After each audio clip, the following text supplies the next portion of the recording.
जय हिंद बच्चों, welcome to the English with Garima Batra Chhindwara. आज हम देखने जा रहे हैं आपकी क्लास 10th की टेक्स्ट बुक फर्स्ट फ्लाइट के पोएट्री सेक्शन में जो पोएम्स क्वार्टरली एग्जाम में आने वाली हैं उनके क्वेश्चन आंसर। ये क्वेश्चंस आपकी क्वेश्चन बैंक में विमर्श पोर्टल पर अपलोड किए गए हैं।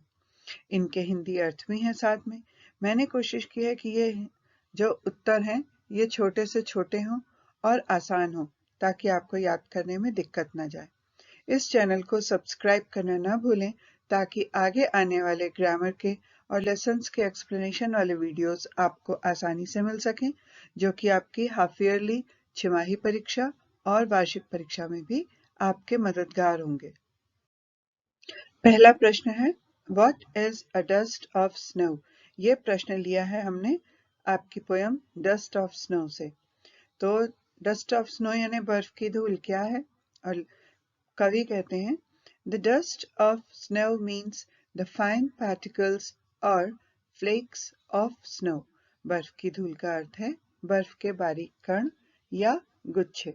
ये जो होते हैं ये पत्थरों पर, पेड़ों की पत्तियों पर सब जगह जमे होते हैं, जो हल्के से भी झटके से या धक्के से गिरते हैं। अगला प्रश्न है, What does the poet say has changed his mood? कवि कहते हैं कि उनका मूड बदल गया। तो क्या ऐसी चीज थी जिसने उनका मूड बदल दिया? And the answer is the sudden shower in the form of the dust of snow changed the poet's mind. बर्फ की धूल के रूप में अचानक हुई जो बौछार थी उसने कवि की मनोदशा को या कवि के मूड को बदल दिया। नेक्स्ट क्वेश्चन है, How does Frost present nature in the poem Dust of Snow? ये जो पोयम है डस्ट ऑफ स्नो, इसमें इसके जो पोएट हैं वो है रॉबर्ट फ्रॉस्ट। तो रॉबर्ट फ्रॉस्ट ने प्रकृति को किस रूप में प्रस्तुत किया है? And the answer is Frost presents the feelings of sadness and regret. क्योंकि कवि शुरू में उदास थे और दुख मना रहे थे, तो शुरू में वो फीलिंग्स उन्होंने प्रदर्शित की और जो उन्होंने सिंबल्स लिए, जो प्रतीक लिए, जैसे the crow and the hemlock tree represent sorrow. और ये जो हेमलॉक का वृक्ष लिया था उन्होंने और क्रो, ये भी दोनों दुख को ही प्रदर्शित करते हैं। लेकिन the dust of snow stands for Joy, लेकिन जो बर्फ की धूल है वो खुशी का प्रतीक है। तो इस प्रकार से कवि की मनोदशा बदली है। पहले वो दुखी थे लेकिन बाद में उनका मूड बदल गया, तो वो दोनों तरह के प्रतीक उन्होंने लिए हैं। यह पिछले प्रश्न से मिलता जुलता प्रश्न है। इन the poem dust of snow what does hemlock tree represent? ये जो पोएम है डस्ट ऑफ स्नो, इसमें हेमलॉक का जो पेड़ है वो क्या प्रदर्शित करता है या किसका प्रतिनिधित्व करता है? And the answer is hemlock tree is a poisonous tree. जो हेमलॉक का पेड़ है ये एक जहरीला या विषैला वृक्ष है। The crow and the hemlock tree represent sorrow. तो हमने पिछले प्रश्न के उत्तर में देखा कि जो कौवा है और हेमलॉक का पेड़ है वो दुख प्रदर्शित करते हैं, जबकि the dust of snow stands for Joy. जबकि जो डस्ट ऑफ स्नो है, स्नो की जो डस्ट है वो खुशी का प्रतीक है। अगला प्रश्न है, what does fire stand in the poem? ये वाले प्रश्न पोएम फायर एंड आइस से लिए गए हैं। तो इस कविता में फायर क्या अर्थ बताती है या क्या प्रदर्शित करती है? And the answer is fire stands for greed, यानी कि लोभ या लालच, कॉन्फ्लिक्ट संघर्ष, फ्यूरी क्रोध, क्रुएल्टी क्रूरता, लस्ट काम या वासना, एंड एनिमिटी यानी शत्रुता। तो ये सभी शब्द जो है ये नकारात्मक है, निगेटिविटी प्रदर्शित करते हैं। Next question is, what does ice stand for in the poem? कविता में बर्फ का क्या अर्थ है? And the answer is ice stands for hatred. बर्फ घृणा को प्रदर्शित करती है। According to Frost, what are the two different views about the end of the world?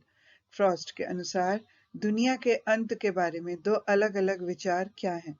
And the answer is the two contrasting views are, और ये विपरीत विचार हैं, the world will end in fire, दुनिया आग में खत्म हो जाएगी, और दूसरे विचारधारा वाले लोग कहते हैं the world will and in ice, ये दुनिया बर्फ में खत्म हो जाएगी।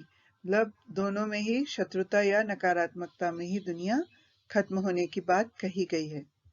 अगली पोयम है a tiger in the zoo. तो पहला प्रश्न है how does the tiger terrify the villagers, बाघ ग्रामीणों को या गांव के लोगों को कैसे डराता है? And the answer is the villagers were scared by the crawling sound, गांव वाले उसके गुर्राने की आवाज से डरते हैं। वाइट फैंग्स, उसके सफेद नुकीले स्टाउट फेस रूखे चेहरे से डरते हैं।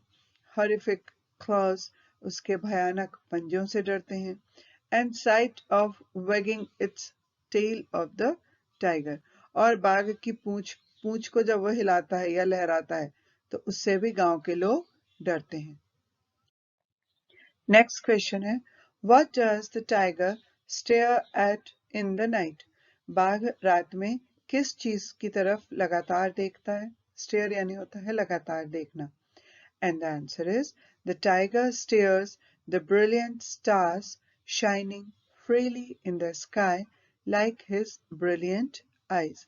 तो बाघ जो है वो अपनी शाइनिंग मतलब चमकती हुई आंखों से, ब्रिलियंट आईज यानी चमकती हुई आंखों से, ब्रिलियंट स्टार्स जो चमकते हुए तारे हैं जो कि शाइनिंग फ्रीली मुक्त रूप से, स्वतंत्र रूप से आकाश में चमक रहे हैं, उनको देखता है।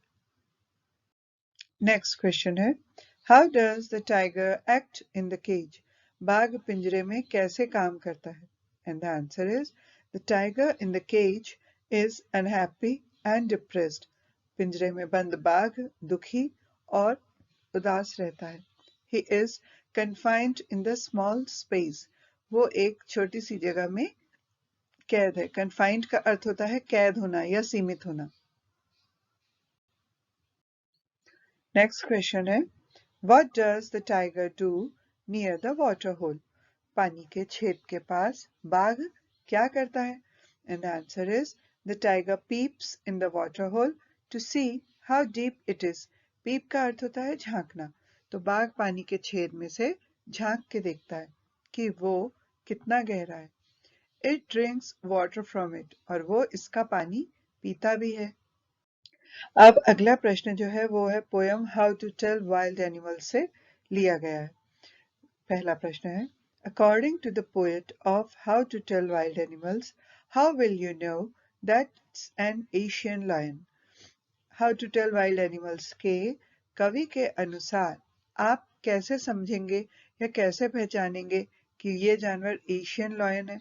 And the answer is it is a large and tawny beast, यह एक बड़ा और तना हुआ जानवर है।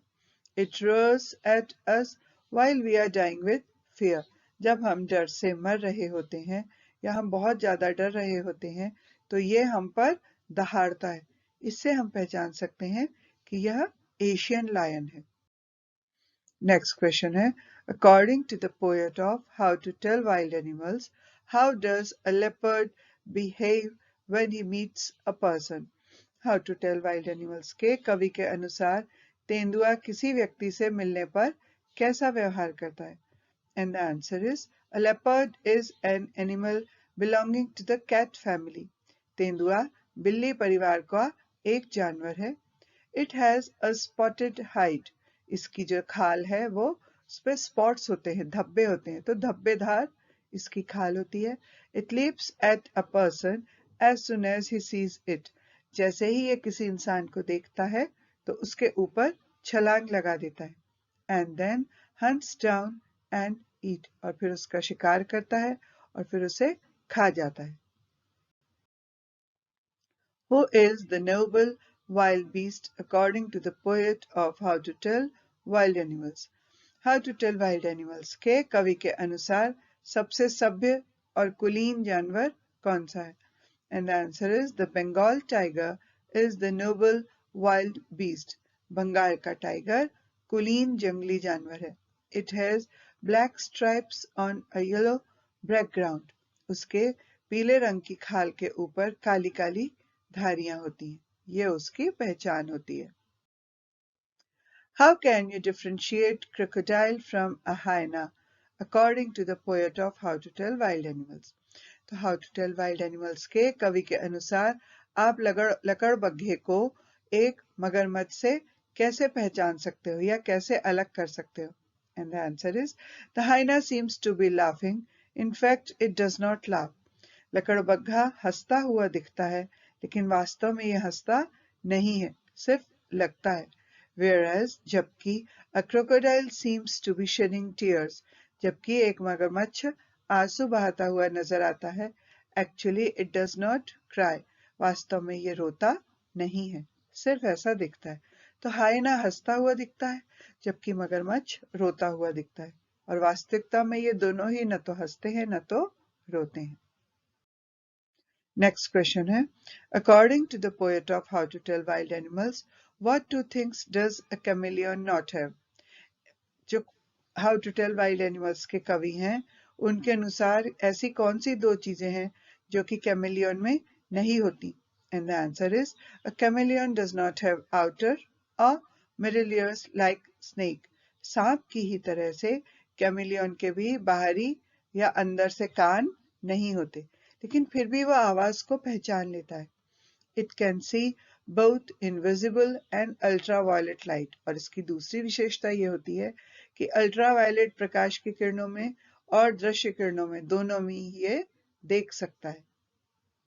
और अब हम शुरू कर रहे हैं द बॉल पोयम, और इसका क्वेश्चन है, वेयर डिड द बॉल गो?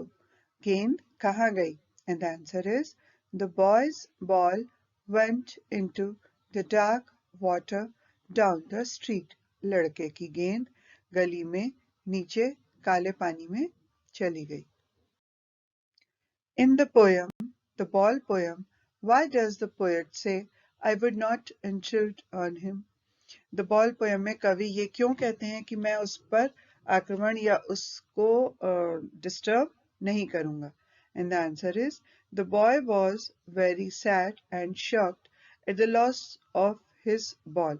जो लड़का था वो अपनी गेंद के खो जाने से बहुत ही दुखी और स्तब्ध था. And the poet wanted him to learn to tolerate loss. और कवि इसलिए हस्तक्षेप नहीं करना चाहता था क्योंकि वह चाहता था कि उस हार को वो बच्चा सहन करना सीखे. इसी कविता में एक शब्द उपयोग हुआ है, What does in the world of possession mean? तो कब्जे की दुनिया का क्या अर्थ है? And the answer is, the poet means that in this materialistic world, the possessions carry importance. कवि का अर्थ है कि इस भौतिकवादी दुनिया में संपत्ति का बहुत महत्व है और संपत्ति को हासिल करके अपने पास रखने का भी महत्व है. नेक्स्ट क्वेश्चन है, what is Amanda getting instructions for? Amanda को किस बात के लिए निर्देश मिल रहा है? And the answer is, Amanda is getting instructions to not to eat her nails and sit in a proper position. Amanda को अपने नाखून को ना कतरने के लिए यानी ना खाने के लिए और सही पोजीशन में बैठने की हिदायत मिल रही है. Why are some lines in the poem given in brackets? कविता में कुछ पंक्तियां कोष्ठक में या ब्रैकेट्स में क्यों दी गई हैं? And the answer is, the lines inside the brackets express the inner feelings of Amanda. कोष्ठक के अंदर की रेखाएं अमांडा की आंतरिक भावनाओं को व्यक्त करती हैं. They are different from her mother's instructions. वो उसकी माँ के निर्देशों से अलग हैं. मतलब जो लाइंस ब्रैकेट्स के बाहर हैं वो उसकी मदर के इंस्ट्रक्शंस हैं, जबकि मदर के इंस्ट्रक्शन देने के बाद उसके अंदर क्या भावनाएं आती हैं वो ब्रैकेट्स के अंदर प्रदर्शित की गई हैं.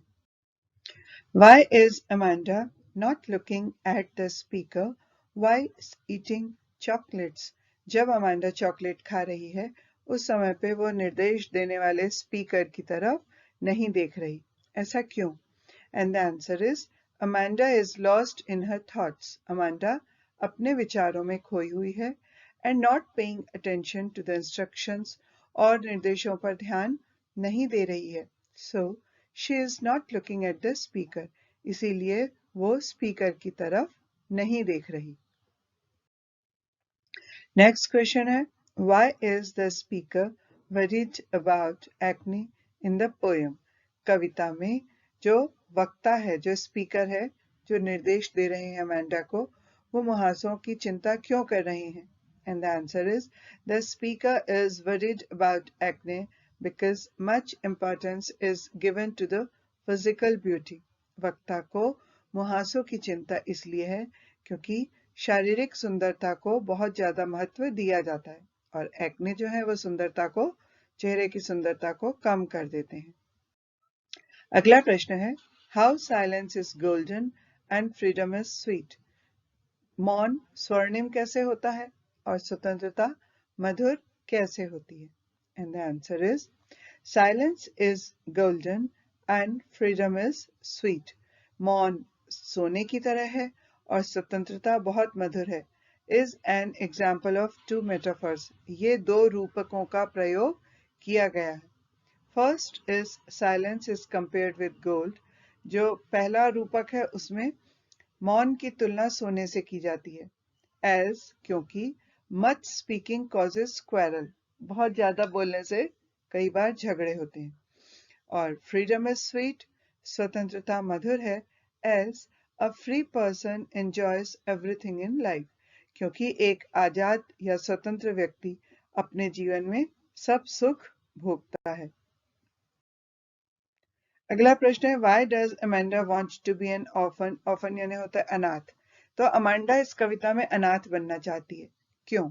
And the answer is, Amanda thinks that orphans are free and nobody gives them instructions. Amanda को ऐसा लगता है कि जो अनाथ लोग होते हैं वो लोग स्वतंत्र होते हैं और उन्हें कोई भी निर्देश नहीं दिया जाता। She is fed up with instructions by her parents. वो अपने माता पिता के द्वारा दिए जाने वाले निर्देशों से तंग आ चुकी है। नेक्स्ट क्वेश्चन है, Why does Amanda wants to be Rapunzel? Amanda Rapunzel क्यों बनना चाहती है? And the answer is, Amanda wants to be Rapunzel because she wants to live free life like her. Amanda Rapunzel बनना चाहती है क्योंकि वह उसकी तरह मुक्त जीवन जीना चाहती है। Why Amanda seems to be moody? Amanda moody क्यों लग रही है? And the answer is, Amanda is fed up with lots of instructions all the time. Amanda हर समय ढेर सारे निर्देशों से तंग आ जाती है। That is why she sometimes gets angry. इसलिए वो कभी-कभी नाराज हो जाती है और इसीलिए वो मूडी नजर आती है। नेक्स्ट क्वेश्चन है, Is Amanda's mother really nagging? क्या अमांडा की माँ सच में उसको सताती है? What do you think? आपको क्या लगता है? And the answer is, yes, Amanda's mother is really nagging her all the time. हाँ, अमांडा की माँ वास्तव में उसे हर समय सताती रहती है। She wants her to be well behaved. दरअसल में उसकी माँ चाहती है कि वो well behaved या अच्छे से व्यवहार करे। अगला प्रश्न है, Why does Amanda think that life on Tower would be different?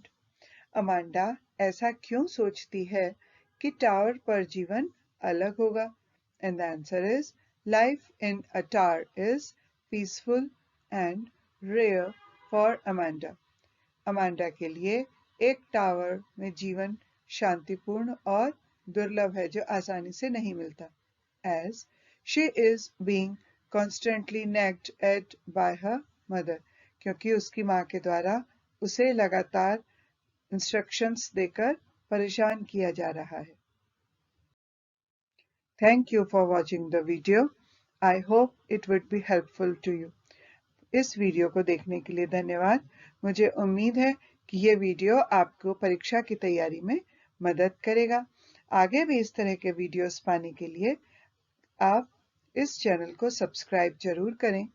ये वीडियो कैसा लगा ये कमेंट सेक्शन में लिखकर बताइए और किस टॉपिक पर आपको आगे वीडियो चाहिए या इस वीडियो में और क्या सुधार किया जाना चाहिए था, ये भी हमें कमेंट सेक्शन में लिखकर बताइए।